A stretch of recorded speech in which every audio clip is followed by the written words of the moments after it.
Over centuries, Rudraksha has spread from the Himalayan foothills to every continent. Millions wear these sacred seeds daily. Yet every single day, thousands type the same questions into search bars. Which wrist do I wear it on? Can women wear it during their period? Do I remove it while bathing? What if I eat non-vegetarian food? Can I sleep with it on? The answers exist, but they're scattered across ancient scriptures, modern gurus, forum debates, and half-remembered family advice. So if you've just received your Rudraksha mala, or you're about to buy one, or you inherited one from your grandmother and you're holding it right now wondering what the rules actually are, you're in the right place. This is a practical guide drawing from the Shiva Purana, the Upanishads, the teachings of respected yogis including Sadhguru, and the lived experience of countless practitioners across traditions. Let's start with the most basic question. What exactly is a Rudraksha? The name itself is Sanskrit. Rudra, meaning Shiva, and Aksha, meaning eye or tear. The Puranas describe how Shiva sat in deep meditation for thousands of years. And when he opened his eyes, tears fell to the earth and sprouted into the first Rudraksha trees. Botanically, these seeds come from the Iliocarpus ganitrus tree, found primarily in the Himalayan foothills, Nepal, and parts of Indonesia. What makes Rudraksha more than just a seed is its internal structure. Each bead contains natural compartments called mukhis, vertical clefts running from top to bottom. In the yogic understanding, these compartments act as capacitors that hold and emit specific energy patterns. This is not jewelry. It's a tool that has been used by yogis, sadhus, and seekers for millennia. Which Rudraksha should you wear? The Panchamukhi, or five-fist bead, is universally recommended by spiritual teachers across traditions for general well-being. In yogic understanding, it represents the five elements: earth, water, fire, air, and ether, and is said to balance them within the body. It's safe for everyone regardless of age, gender, or spiritual path. Other mukhis exist. One-faced for profound spiritual seeking, six-faced for courage, seven-faced for health, nine-faced for dynamism. But the ancient texts caution that high-mukhi beads come with strict conditions. They often require specific diets, disciplines, and a lifestyle that a householder may find difficult to maintain. Multiple spiritual masters, including Sadhguru, have explicitly advised against casually wearing rare beads without understanding the responsibility. Start with Panchamukhi. It's powerful, safe, and has been the foundation of Rudraksha practice for thousands of years. Which hand or wrist? This is the question that drives the most confusion online. The guidance found in yogic tradition and echoed by modern teachers is clear. If you have a single bead or a bracelet, men traditionally wear it on the right wrist, women on the left. This aligns with the solar and lunar energy channels, Pingla and Ida respectively.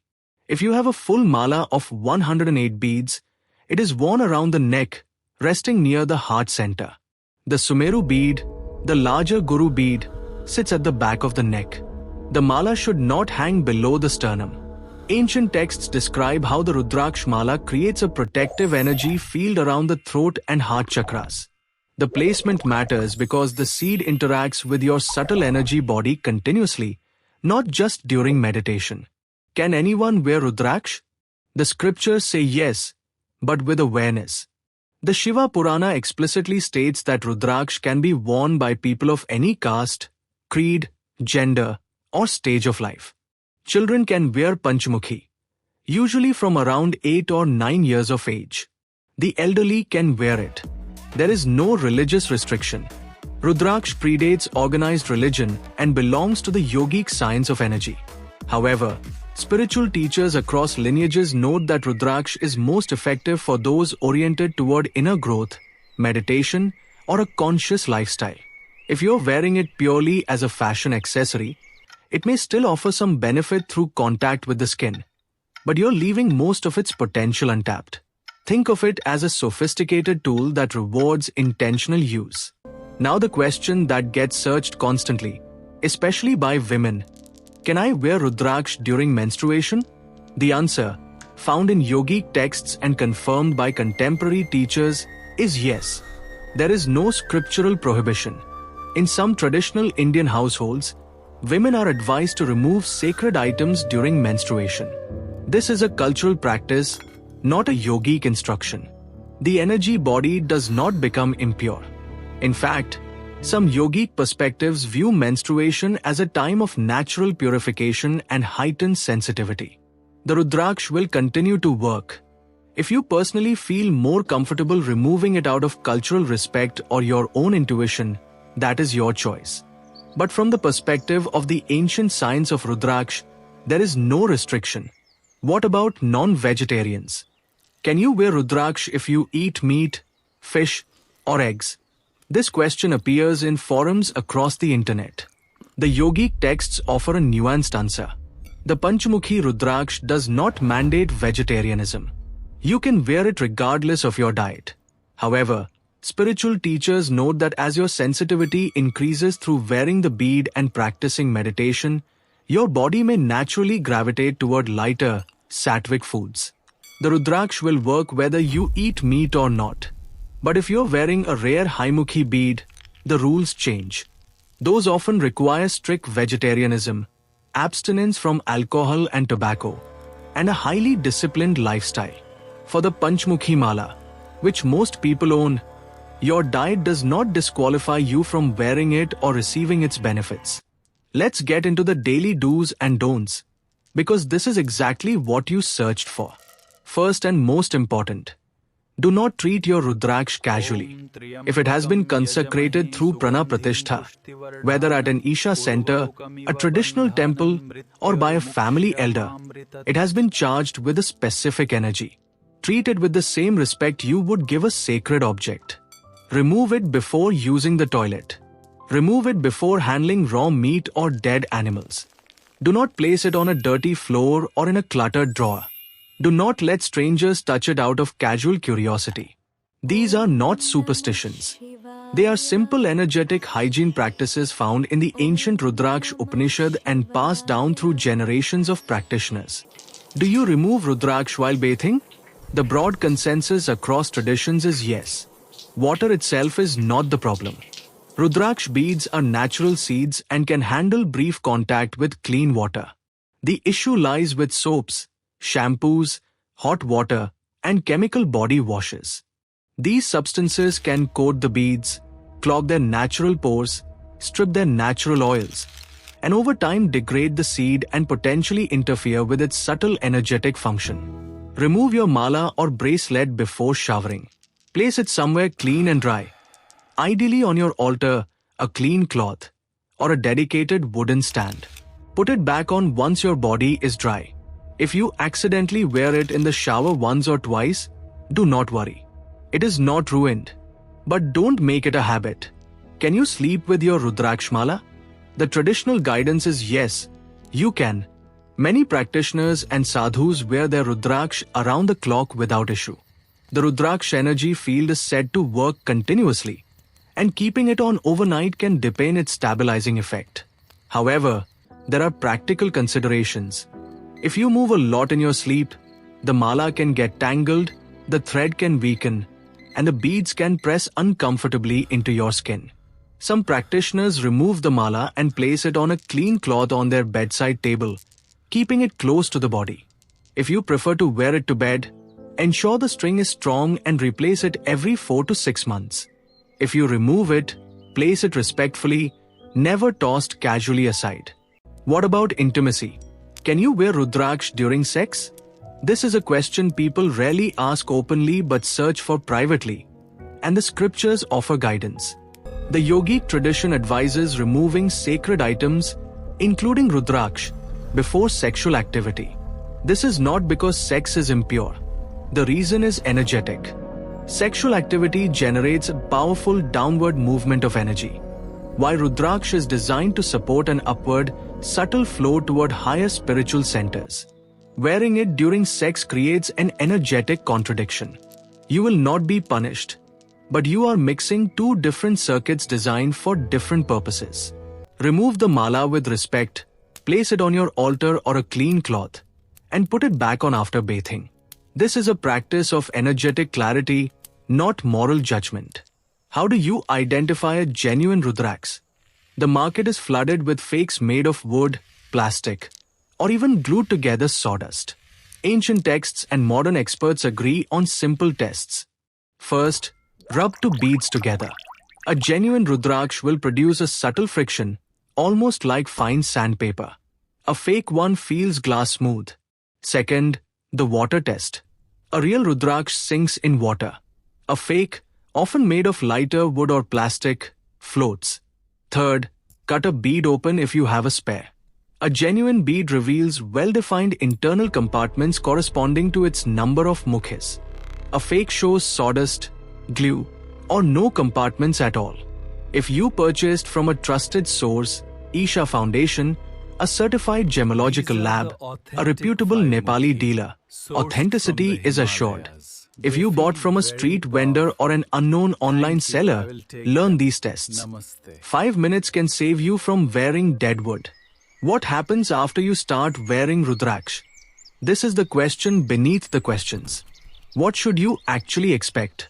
Experiences vary widely, but common patterns emerge across practitioners. In the first few days, some feel a noticeable sense of calm, a quieting of internal chatter. Others report a subtle warmth or tingling around the chest and throat. A smaller number experience detox-like symptoms, mild headaches, fatigue, or unexpected emotional release. This is not a medical side effect. In the yogic understanding, it is the body and energy system adjusting to a new vibrational influence. The ancient texts describe Rudraksh as creating a protective kavach or armor around the wearer. The initial period is that armor settling into place. If discomfort persists beyond 10 days, the bead or mala may not be the right fit. Consult a knowledgeable teacher or trusted spiritual guide. What are the documented benefits of Rudraksh? Moving beyond scripture, modern science has begun to explore these ancient claims. Researchers at institutions like Banaras Hindu University have studied the electromagnetic properties of Rudraksh beads. Findings suggest that wearing them against the skin may positively influence heart rate variability, reduce stress markers, and improve focus and concentration. On the experiential level, long-term wearers across traditions report feeling less reactive, more centered, and better able to handle stressful situations. This aligns with the yogic explanation that Rudraksh creates a buffer between you and the external environment, helping to maintain inner equilibrium amid outer chaos. The benefit is not a dramatic superpower. It is a quiet, sustained steadiness that accumulates over months and years of consistent wear and practice. What are the biggest mistakes people make? Number 1. Mixing Rudraksh with other metals and stones. If you wear a gold chain with your Rudraksh mala, or stack a metal watch next to your Rudraksh bracelet, you are creating energetic interference. Rudraksh is an organic seed with its own natural electrical properties. Metal has different conductivity. When they constantly rub together, the Rudraksh subtle field gets muddled. Tradition specifies that Rudraksh should be strung on silk or cotton thread, not gold, silver, or synthetic cord. Your Rudraksh bracelet should be worn alone on the wrist, not stacked with other accessories. Treat it as a standalone sacred tool, not as part of a jewelry collection. This guidance comes from the Rudraksh Upanishad and is echoed by spiritual teachers across lineages. Mistake number 2. Letting your Rudraksh dry out. Remember, it is a seed. It was once alive. Over time, especially in dry climates or with constant exposure to sun, the beads can develop cracks if they lose all moisture. The traditional care practice, found in households across India and Nepal, is to oil the beads periodically. Once a month, take your mala or bracelet and apply a tiny amount of pure, natural oil, mustard oil, sesame oil, or pure ghee to each bead. Gently massage it in. Let the beads absorb the oil for a few hours or overnight. Then wipe off any excess with a clean, dry, soft cloth. This nourishes the seed, maintains its natural luster, and extends its lifespan significantly. Never use chemical moisturizers, scented oils, or cooking oils with additives. Pure and simple is the ancient rule. Mistake number 3. Wearing a Rudraksh that does not fit correctly. If the mala is choking you, it is uncomfortable and distracting from meditation. If it hangs too low, bouncing against your stomach, it is not positioned at the correct energy center and the beads can get damaged from constant movement. The mala should rest gently against the skin at the level of the heart or slightly above. A simple test. You should be able to comfortably slip two fingers between the string and your neck. If the thread is stretching out or fraying, replace it. A worn-out string snapping in public and scattering your 108 sacred beads across the floor is a small heartbreak that is entirely preventable. Replace silk or cotton thread every 4 to 6 months as a standard practice of care and respect. What if you lose your Rudraksh? The string breaks, a bead rolls away, the mala slips off a table and vanishes. First, do not panic and do not attach guilt or fear. Rudraksh is a sacred tool, not a deity that judges you. Losing it does not signify spiritual failure or divine displeasure. It usually means the string was old, the clasp was loose, or you were momentarily careless. Retrace your steps. If you find the mala, check each bead for cracks, clean them, restring them with fresh thread, and wear it again with gratitude. If you cannot recover it, you can obtain a new one. The spiritual connection you have cultivated through your practice is not lost with a physical object. The inner foundation remains. Start again without guilt. If you are still considering whether to get a Rudraksh, here is what matters most. It is not an expensive investment by jewelry standards, but it is a commitment of awareness. You will remove it before certain activities. You will be more conscious of your wrist or neck. You will oil it, clean it, protect it. For many people, this very awareness becomes the first spiritual discipline they ever practice. The Rudraksh becomes a quiet physical teacher, a seed-made reminder against your skin, gently pulling your attention back to the inner dimension every time you notice it. That, more than any dramatic mystical experience, is where the genuine value lies.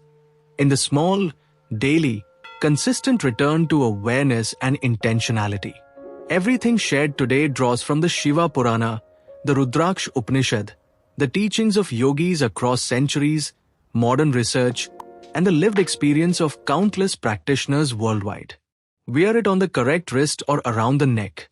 Remove it while bathing and during intimacy. Oil it monthly. Do not mix it with metals. Do not flaunt it. Let it do its work quietly. If this video answered the questions you were searching for, hit that like button so others seeking the same guidance can find it. Drop a comment below. Are you wearing a Rudraksh already or about to start? What has your experience been? And if you want to go deeper into the specific benefits of each mukhi and which one might be right for your unique path, let me know in the comments. If there is enough interest, I will create that full deep dive. Subscribe and turn on notifications so you do not miss it. I will see you in the next one.